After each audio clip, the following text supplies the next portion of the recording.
Jack Keane is a retired four-star general, the chairman of the Institute for the Study of War, and our Fox News military analyst. Good morning, as always, General. Good morning, Patty. So we have three main groups. Tell us the status right now of each of them. Let's start with the Shia. Well, the fact that there's fighting with the Iraqi Shia government against Shia militia is not new to Iraq. Largely in 2008, the Iraqi army had to fight radical Shia militia all through 2008 to defeat them. These are pretty radicalized Shia militia who were trained in Iran, and they were in Basra and also in Sadr City in Baghdad. This is a radical cleric that they're fighting in Karbala, which is one of their shrine sites. He is anti-government, and he is also anti-cleric Sistani, who's the grand Ayatollah of the Shia movement, who resides also in Iraq. So that's what's taken place. That's the reason for it. It adds to the complications of Iraq.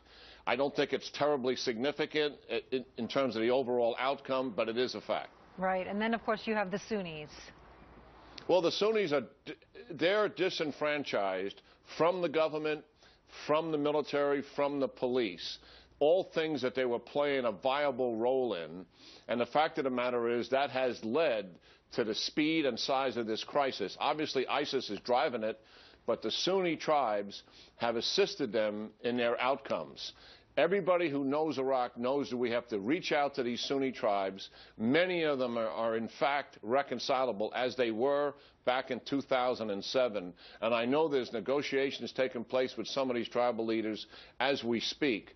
And the reality is, if we can put together a coalition government and put them back in the positions they held once before, where they are a viable part of the political and military and security process, there is a chance for the future stability of Iraq. If we can't do that, then there probably isn't much hope for Iraq, frankly. Yeah. And then, of course, you have the Kurds. But let me ask you, what do you make of Prime Minister Maliki's proposal of amnesty?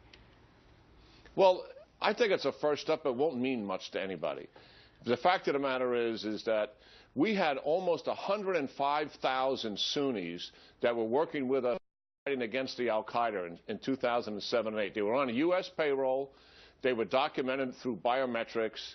They were promised eventual inclusion in the Iraqi security forces. When we pulled away, Maliki disenfranchised. He didn't pay them, and he never got into the Iraqi security forces. For all of that to be overturned, and for them and those tribes to gain the trust, Maliki cannot stay. They'll never trust him. They don't buy into the amnesty. They would want to see a new government and their leaders included in that government before they would ever move to some kind of political reconciliation. And what is Iran's influence at this point? It's really significant, Patty. And the Iran and the Russians are power politics experts. You saw what they did in Syria in propping up the Assad regime. Assad isn't in power without Iran and Russia. You watch what Russia did in Crimea. They understand power politics. They're here propping up the Maliki regime because it's in their national interest, and it's not in the United States' interest. And we are not at that table other than the fact that we provided a few hundred advisors. They are providing significant support and certainly political backing for Maliki, who most people in Iraq want to go.